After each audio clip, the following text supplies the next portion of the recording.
Hi there everyone, and today I have another must-see chess game from the history of chess from the USSR Chess Championship 1969 Moscow.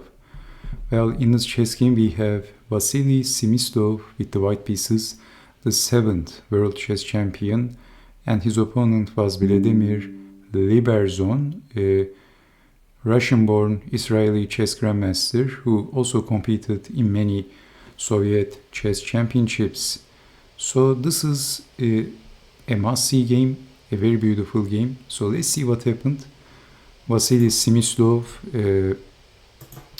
who had the white pieces, and he starts the game with the English opening c4, g6, knight to c3, bishop to g7, d4, and we have king's Indian, bishop to g5, c5, e3, c takes, e takes, and then d5, bishop takes, c takes, and castling. Now white is a pawn up, but black can get back the pawn. So knight to f3, knight to d7, and pinning the knight,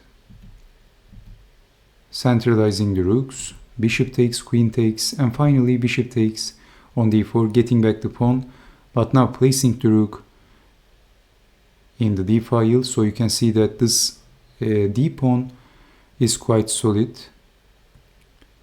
Bishop takes on c3, b takes on c3, and the pawn is defended 3 times, and white has good space in the center.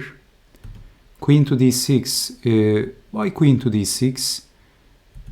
Well, if rook to e8, or if pushing the pawn, if pushing the f pawn, white has pushing the d pawn ideas. So queen to d6 and then h4. So Smyslov wants to undermine the king's safety, and pushing the pawn is the idea.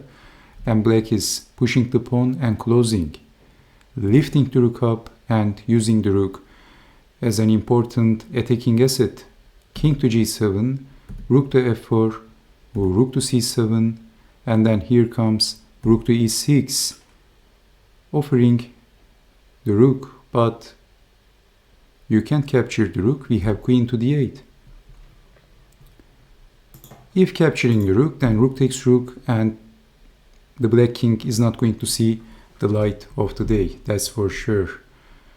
So obviously you can't accept the sacrifice. So Smyslov is trying to open the king, but queen to d8, a good defensive move. Rook back, queen back, and maybe it is going to be draw by repetition. Well, doubling the rooks, targeting the pawn, maybe sometimes in some variations. Queen to e2 is also possible, but it is not clear. And in this position, a5 was a weakening move. a4 and then queen to f6 by Vladimir Liberzon. And this was actually maybe cracking under the pressure, because white had some pressure on the e file in the king side. And this move was actually a bad move, because first Smyslov played rook to f4, and after defending the queen, now rook to e6 is a very strong move. So you can see that this a5 was a weakening move, and this time black has to play queen to c5, because if queen goes back, we take the knight. You can see that this a5 move and also queen to f6 was bad, because attacking the queen came with a tempo. And okay, rook to e6, queen to c5, but this is a different story now. Here comes the fireworks. Smyslov played rook takes on g6, sacrificing the rook. But we have f takes on g6, not king takes. If king takes, then check and check. And basically one variation goes like this. Black is getting checkmated. And if king to h7, we have a sick king hunting. Just like this, check, f5. If f5, then rook takes, and what else? Rook takes, bishop takes, and then check. And this is incredible. Black is getting checkmated like this. if king to h7, bishop check, and if king to h8, then queen to g5, and there is no good defense against queen to h6, and then queen to h7, checkmate. Okay, so this is why sacrificing the rook but getting back the material very quickly. And if king takes, again, the king is getting killed in the battle. There is no escape for the black king. But Vladimir Liberzon played queen takes on c3, forking the queen and the bishop. But you can see that queen check, king to h6, and then rook to h8 is going to be checkmate. So if trying to defend like this, then this time we have check and weakening the dark squares, and then bishop to c2, how to defend the checkmate threat. So if rook to g7, then we have check and then mate, and there is no defense. So rook takes and then queen takes on c3, and the idea is this: if checking the king, king to h6, and there is no rook to h8 because the queen is defending on h8.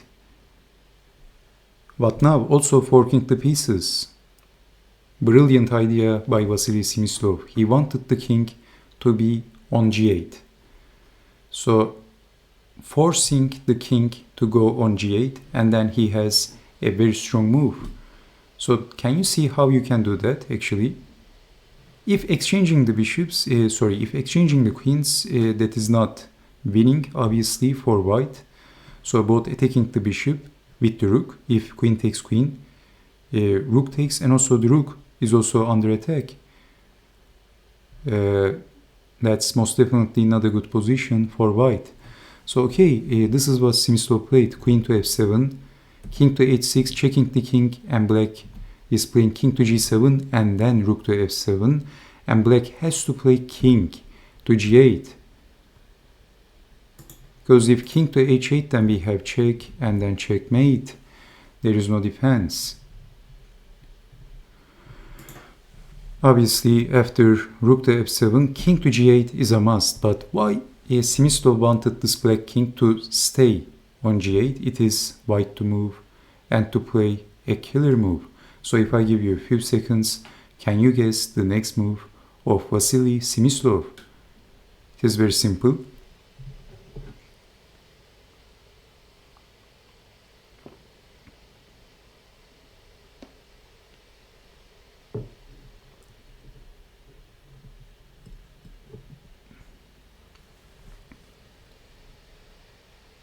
Okay, d6 by Smyslov, and this is a bone-crushing move.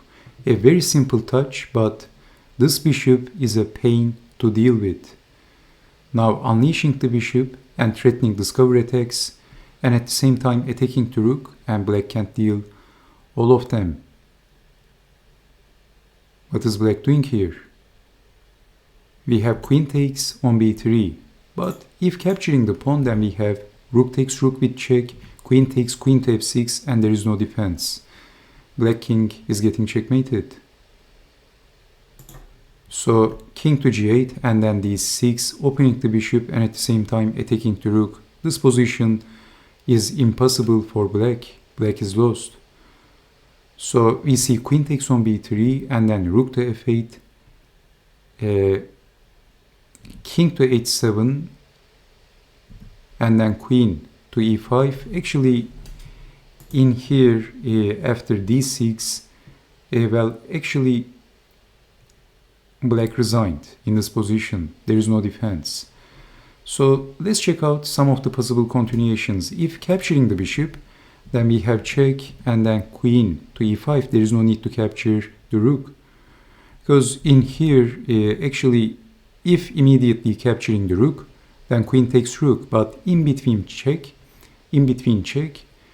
king to h7, and I mean you can take the rook, I think, but queen to e5 is stronger and there is no defense. So black has some checks, and then sacrificing the queen and then capturing the pawn, and white easily winning. White is winning very easily. So if again e takes, then rook takes, queen takes, and then queen to f6, there is no defense. And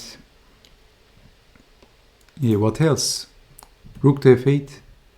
If king to g7, by the way, then d takes on e7, and this is also losing, threatening to check the king, and then checkmate. So you see, after giving up the bishop, actually this is also deflecting to queen, and the queen is no longer guarding the very important critical h8, and the black king is going to get killed in the battlefield.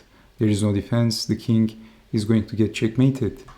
So okay, I hope you have enjoyed watching this chess game, and I hope to see you next time with more interactive chess games. Stay safe, take care, and bye bye.